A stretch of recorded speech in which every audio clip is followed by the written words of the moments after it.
Hello and happy what is Friday over here. Welcome to another episode of Antidote News, and we're going to be once again revisiting the topic of Satoshi. It seems that our timing was very fortuitous, as shortly after debunking Adam Backer's Satoshi, another documentary has come out, and this one names two different people as being Satoshi. We're going to get into it. I'm here with Andy. Say hello. There we are. Just before we dive straight into things, we had a great event at the Antidote office last night. Epic. It was very good. We had Steve Baker, we had Alan Cairns, we had the Renewablocks team, and together with Bitcoin Collective, our partners and our very close friends, I think we had about 60, 70 people in. Yeah. Had delicious food. They had some really nice Indian food shipped in, and some brilliant conversations about the UK and what we can all do in the Bitcoin community to play our part and help accelerate what's going on in Bitcoin in the UK. Really good signal to me that everyone should be coming to these events. Definitely. Yeah, last night was kind of what I aspire our builder events to eventually be. Mm-hmm. It was really good. Very high signal. Yeah. So hopefully I've given you a bit of FOMO, but now on to... or revisiting Satoshi Conversation 2.0.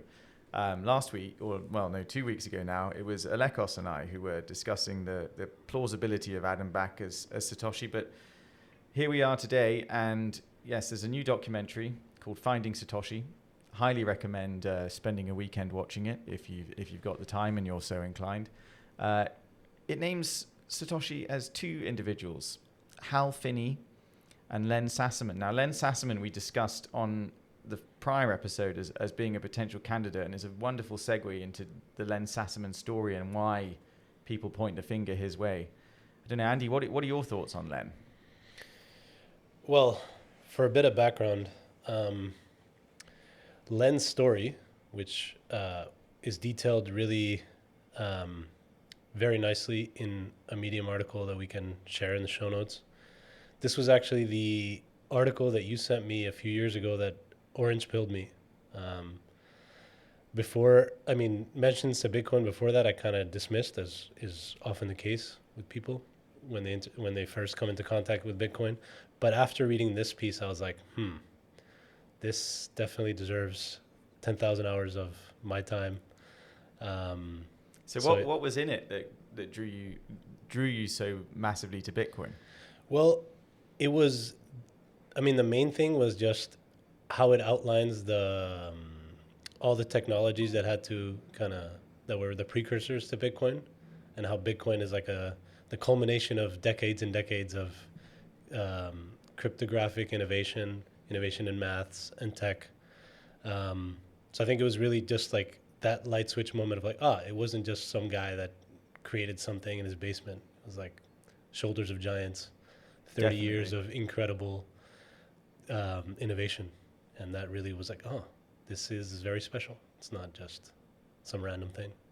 Yeah, it's very, very true. And maybe let's go into Len then, because you started with Len's story. And he is immortalized in Bitcoin's blockchain in block 138725. You can go and look up that block, and it contains some arbitrary data, which when read properly, I think you have to decrypt it. It gives out some ASCII art of a picture of Len, and it says BitLen and pays him a tribute.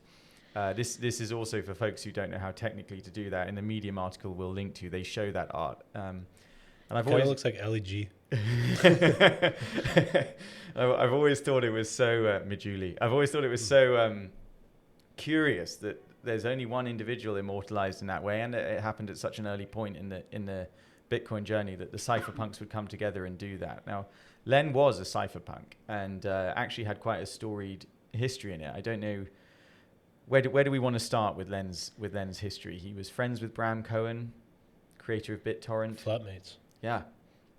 He liked posting pseudonymously on the cypherpunks mailing list, so he actually had many pseudonyms and would drop information in there, but you wouldn't be able to know it was him. Yeah, he told Bram to launch BitTorrent pseudonymously as well. Yeah, which might have helped him. Who knows? He suffered from debilitating back pain, unfortunately, that led him to ultimately take his own life. And he took his own life, I think it was 2 months after Satoshi disappeared, with the final message, sort of, I'm moving on to other things, and I won't be back for some time, or something along those lines. I'm paraphrasing.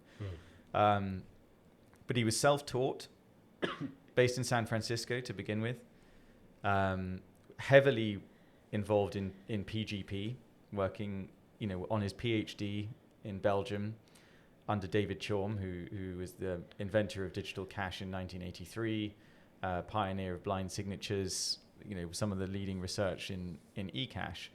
So you've got one cryptographer over here who's heavily driven by the cypherpunk ideologies, deeply intelligent and actively involved in. I mean, he was even. I think this is really important in that Medium article. One of the things he was working on right before Bitcoin was unveiled was a solution to the Byzantine generals problem, which is what Bitcoin solved. Yeah. I think there's a few gotchas in this Medium one.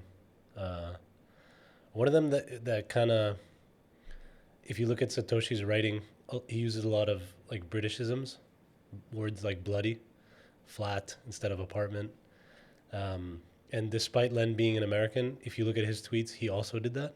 Mm-hmm. Like he wrote bloody all the time in his tweets. He would say flatmate, flats. Little clues like that I think like, this...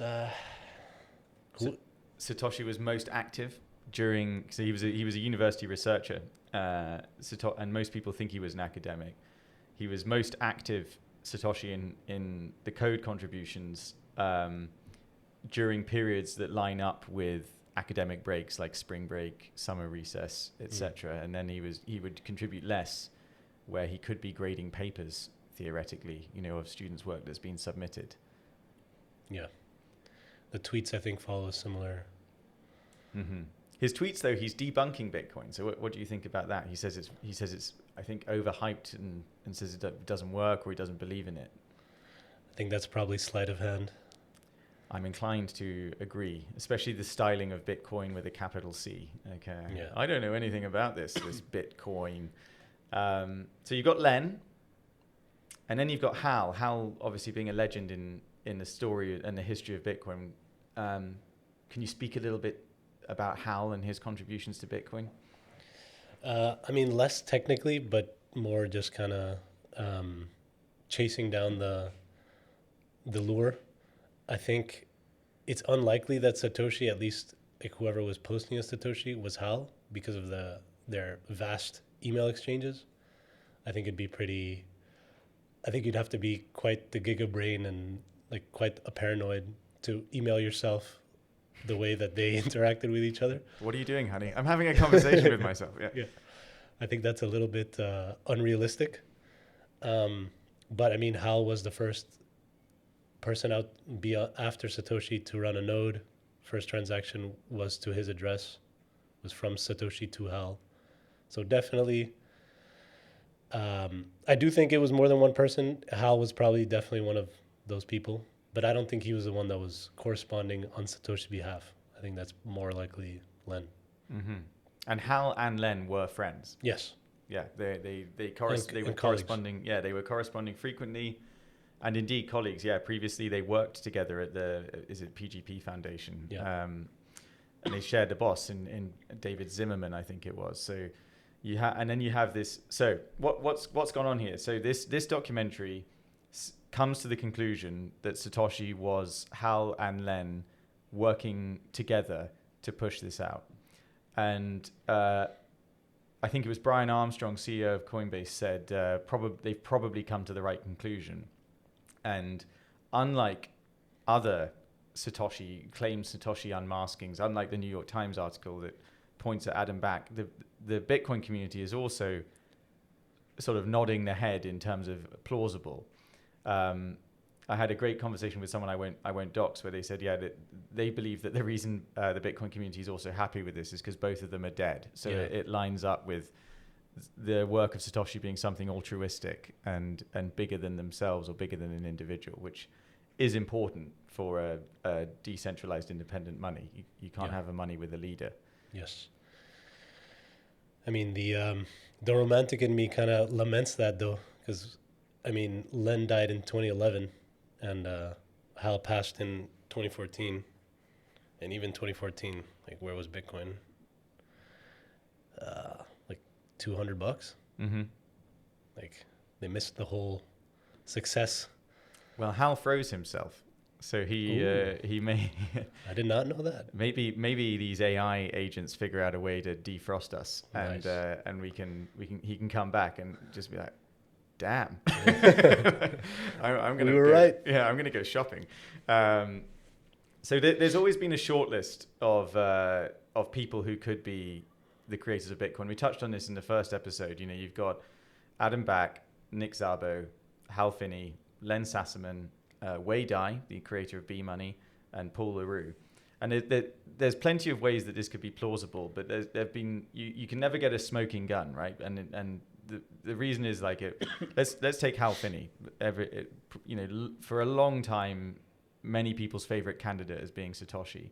But Jameson Lott wrote a brilliant post a long time ago saying Hal Finney's not Satoshi, and he proved that during a period when Satoshi was posting on Bitcoin Talk, Hal was out running a race. Hal being a keen runner. So My you know, man. yeah, exactly, yeah. You can't unless he's figured out some kind of elaborate cloning trick or something that no one's aware of. You know, it's genuinely impossible that Hal could have been Satoshi, Yeah. or at least been Satoshi solo. Mhm. And then there's, you know, when you look at Adam Back, as people have pointed out, and as we discussed on the previous episode, while there's a lot of circumstantial evidence, and most of it seems to point to the fact that he's British, and Satoshi used a lot of British English. There's other areas where it just doesn't line up, and I don't think you can name Satoshi based on stenography study of his linguistic style alone. I think that, you know, as Alekos was talking about, Adam's code, I don't think he's A, not a Windows user, and B, not proficient in C++. Whereas I think it was Zimmerman who said Hal could write, for Hal, like, engineering languages were second nature, so also coding languages were second nature, so he could theoretically switch to C++ or C in a day, just need a little bit of time to get himself warmed up. So that rules out a couple of people. And then a lot of people look at timing as well, like when was Satoshi active, and it points to the West Coast, sort of 6 a.m. to 10 p.m. Mm-hmm. And that on its face points to, this was in America, but you know, to me, not concretely. That's like afternoon Europe into the late hours of the night, and sure. you know, programmers, Nights and weekends. yeah, they're vampires like me. So then you come to, well, maybe, you know, and this is where the theories lead to, well, what if it was people colluding? And this was definitely a crew that knows about how to be anonymous online, knows how to, is aligned in goals and vision, and have been circling around this challenge of digital money for, I don't know, 20 years-ish, right? Mm-hmm. David Chaum, Digital Cash, 1983. Mid-90s, several attempts. Hal Finney's reusable proof of works. Adam Back's Hashcash. Yeah. Wei Dai's B-Money. Nick Szabo's BitGold.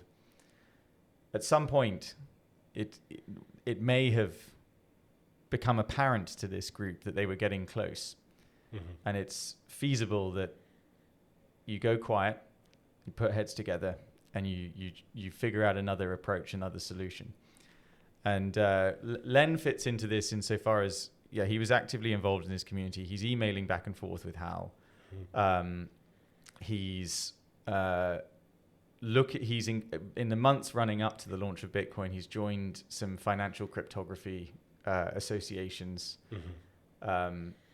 The very famous Genesis block cover, you know, Chancellor on the brink of the second bailout. The Times is a curious choice for an American, if Satoshi were American, to choose, and yet it's a widely circulated paper in Europe and definitely at that time.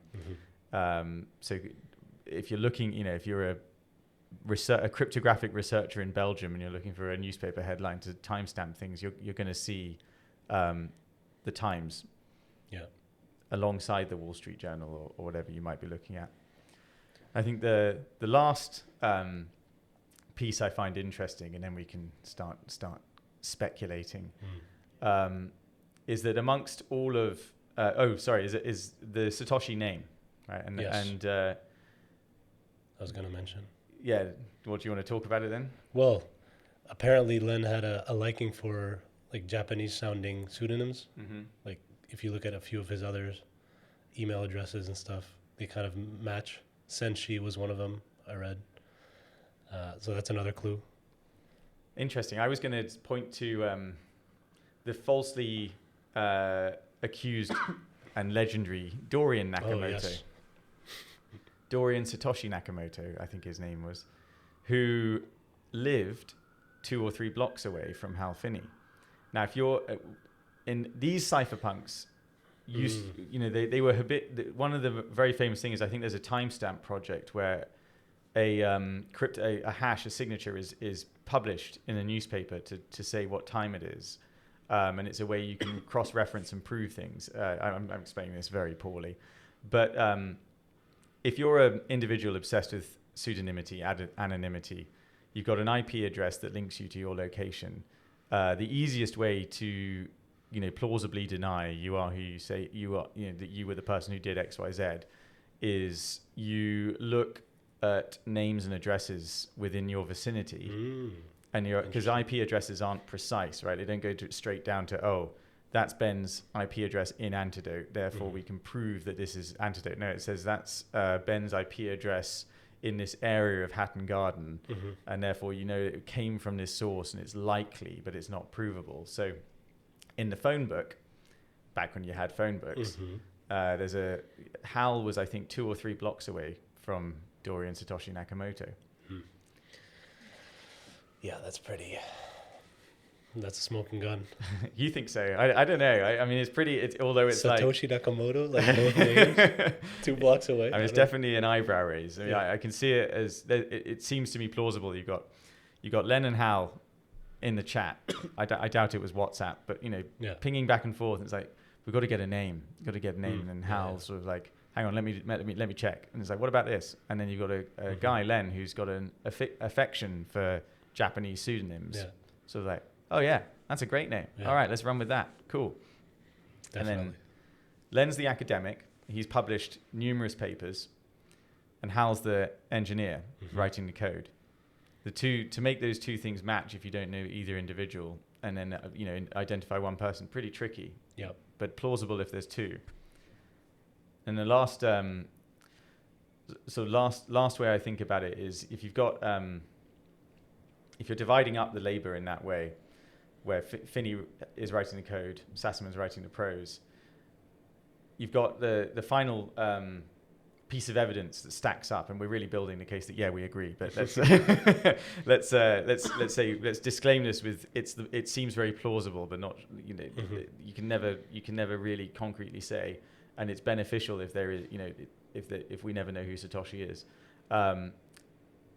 But there's that Belgian paper that is cited in the Bitcoin white paper. So do you want to talk a little bit about that? Yeah, definitely. So in that Medium article, one of the clues that gets mentioned is, so one of the cited papers in the white paper called Design of a Secure Timestamping Service with Minimal Trust Requirements was apparently a paper only distributed in person in an academic conference in Belgium to 70 in-person attendees, and it was never published online. And Len was living in Belgium working in the space.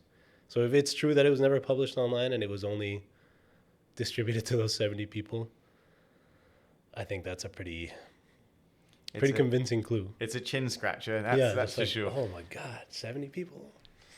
Yeah, 70 people, and then one of them is amongst the 6 people plausibly identified as the creator of Bitcoin. Yeah. And then you have in the documentary, which I haven't watched, I'm going to watch it this weekend, but Fran Finney, Hal Finney's widow, absolute hero in the space, wonderful person,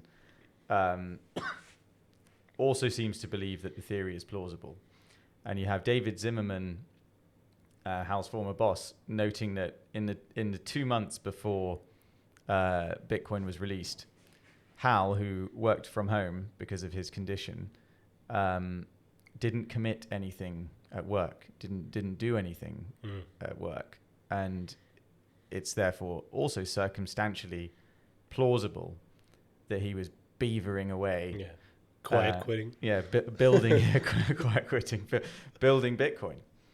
And it would line up with the, hey, I'm Satoshi. I've just come up with this thing called Bitcoin. And then Hal quickly responding like, seems great. I'm going to try it, where everyone else is skeptical. And then Satoshi responding, that means a lot coming from you, Hal. Is it Len doffing his cap to his friend? Could have been. Sounds likely though. So it is. Look, I mean, you can tell from our tone of voice. This is a theory about who Satoshi is that we're both a bit more drawn to. Why don't we try and pick it apart, play devil's advocates with ourselves? Yeah, what doesn't add up? I don't know, man. You say. I don't. I was too excited about all the clues that pointed in the direction. Well, there's no cryptographic proof. Yeah. So the smoking gun is always going to be, can you move Satoshi's coins? Now, clearly, with both of these individuals having passed, that ain't going to happen. No. Yeah, and you can imagine they set up some sort of inheritance protocol, given that they were so hell-bent on remaining anonymous, and that the creator of this incredible technology, if it does work, like, can never be discovered, really. So if it was them, I doubt that they left the keys with anybody. My suspicion as well is that maybe without getting too bleak and dark, but when you're in a mental place where you're contemplating taking your own life, you can often do, quite. You don't necessarily clean house before you go. Yeah. And I think it's quite plausible that it was just like, yeah, screw this, don't need it. Where I'm going, keys are lost. And 2011, when he took his life, where was Bitcoin in 2011? A few bucks, I'd guess. Yeah. The other thing is that, you can't, stylometric analysis and the fact that he was an academic and Bitcoin was published as an academic paper, you can't prove that. It's, I think B-Money was also published as an academic paper. It's a way of legitimizing the cryptographic research that you're doing. These guys are all cryptographic researchers. Although Len was extremely interested in stylometric analysis, i.e. the ability to identify someone by their writing style.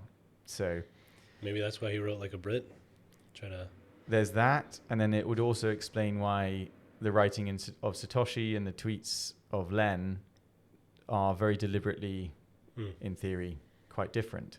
Then there's the whole Nick Szabo side of it, and BitGold, which and his very how would you put it, interesting final post on his widely read blog, or widely cited now blog, because I don't think it's active anymore. But he, I think he said, and I'm going to paraphrase. We could probably go and Google it, but for the sake of expediency, I think he said something like, "I'm working on a successor to BitGold." And I think I think I'm nearly there, essentially, and then disappears. So you have, this is where I personally, and I know that folks don't like it when you start speculating about Satoshi, but we're neck deep in this now, as is the media. You have Len 2-3 months before Bitcoin comes out saying, I'm working on a solution on his public blog, I'm working on a solution to the Byzantine generals problem. And I think I'm getting close. I'm going to put out something, air quotes, soon. Then no further news. Then you have Nick saying the same thing about BitGold. You have Satoshi starting to contact people in private saying, hey, I'm cooking up something here. Adam Back's feeding into it. Hal's straight on it. Goes immediately into contributing to code. I think we're narrowing in on, it's always been evident who the individuals who could have created Bitcoin have been, but the group theory starts to tidy things up, and you end up narrowing in on quite a plausible but unprovable scenario. What I guess I'm happiest about with these kind of things coming to the fore is I think we've talked about this. Bitcoin has its primary problem is education. Yes. Right. Like people think it came from nowhere. Like, as you said at the very beginning, someone coding away in their basement, a shadowy supercoder. And they put this thing out there and then they're like, buy drugs. And so everyone's like, damn, this is so shady, definitely a scam. Why would I ever get involved in this? But what's becoming clearer and clearer in the public eye, like in mass media, and more awareness is being raised, is that Bitcoin is the output of 20 to 30 years of cryptographic research. Yeah. That's a good thing that the public is getting this education. It solidifies and cements in people's minds, as it did you. It orange pilled you that this isn't like a nothing. There were people working on this for years and years and years trying to figure out the solution, and there were multiple failed attempts. It's like a combination of all these breakthroughs that like the innovation was putting them all together, packaging them all, but it's all based on like extremely like long drawn out battles against certain problems with like cryptography and networks, P2P. Centralization versus yeah. I mean, I think Satoshi said it in the white paper. The reason the previous projects had failed is they ended up relying on a central server. Yeah. And the curious thing for me as well is that the birth of all of this and the need for money, and the Medium article touches on this as well. It's whenever you read about the true history of Bitcoin, where it came from, it actually started with trying to anonymize email, right? Like remailers. Yes. And then trying to battle spam. And so proof of work comes from, damn, I'm getting all this spam. I hate spam. As all Bitcoiners do, don't spam the chain. But I hate spam. What if I could introduce a cost to the spammers so that they didn't send me spam all the time? And then you get proof of work. So it's like, hey, spammer, you want to send me some spam? then you're gonna have to solve some maths problems. And then the computer's like, oh, okay, this is annoying enough that I'm not going to bother. Yeah. Then it's, well, what if there's payment involved as well? And then you get the birth of what if we had digital currency? What if we had an online money that could introduce cost and value to these things? That's like that's the early 80s, right? Yeah. This starts to come about as an idea. I just had a thought. What do you think, and maybe you don't know the answer, but for the predecessors to Bitcoin, at what point, like when was it clear that Bitcoin was going to succeed where they failed? Like, did Hal and Len get to see that happen? Like in 2011, was it clear that it was more likely to succeed than Chom's predecessor, BitGold? Yeah, and so we'll never know with Len because he was quiet. He valued his privacy, and he took his own life far too soon. And his only named, like in his own name, contributions to Bitcoin or commentary on Bitcoin is negative.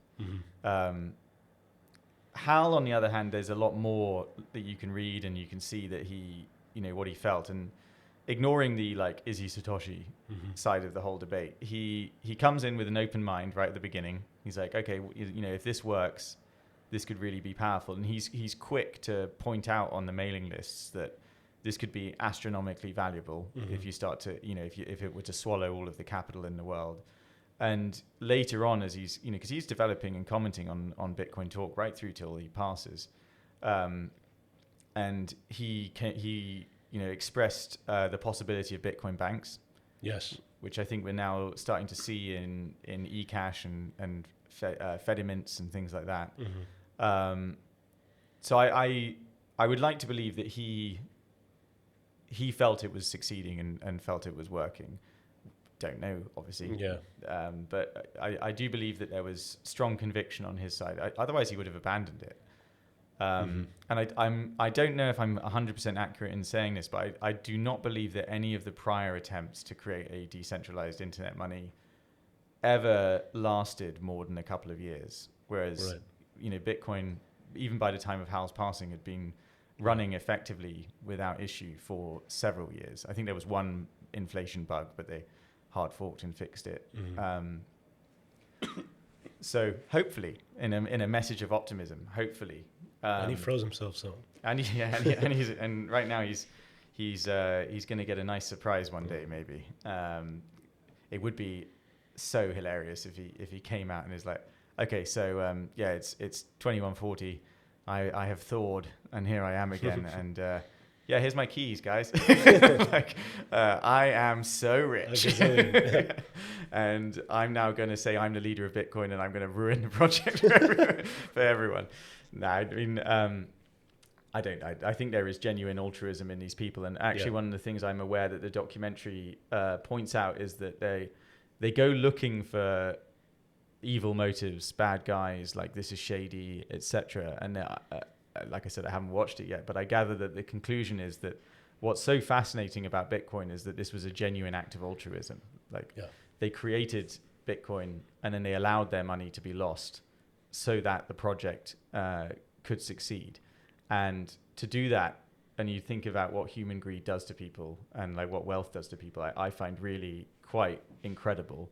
For sure. And I personally, I'm grateful that is how Satoshi behaved, and that has been the ethics of the entire project. Definitely. I mean, even when Hal passed, it was Satoshi's bags were a few $100 million. Yeah. It's like that's exactly. So it's FU money by any definition. Yeah. So it's not it's no small feat to do that, and I think many people can't. And a huge reason the crypto industry is so problematic is that it really speaks to human greed and the fact that people cannot resist the temptation to try and make themselves extremely rich, with some kind of shortcut or hack that just basically profits off the ignorance of others.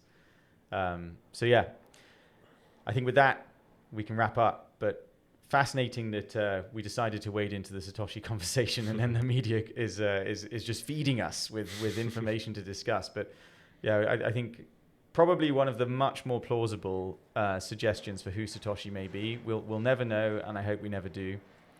But do read about Len and Hal, and we'll link to the Medium article that kind of kicked it all off about 5 or 6 years ago. Yes. That explored Len Sassaman's relationship to Bitcoin. And if you are so inclined to believe and respect Len, rest in peace, then consider leaving your own tribute to him on Bitcoin's blockchain. I may do the same. All right, that's the end of Antidote News this week. Stay tuned for more. And as ever, Cohort 2 applications are now open. So if you're an entrepreneur, please consider applying. We offer capital, office space, wonderful advice, and mentorship, and an excellent community to help you build your business and get it off the ground. And if you just work in Bitcoin, or you're keen and you're an enthusiast and you're in the London area, come visit. You can find all the information at antidotebtc.com. Until next time. Thank you.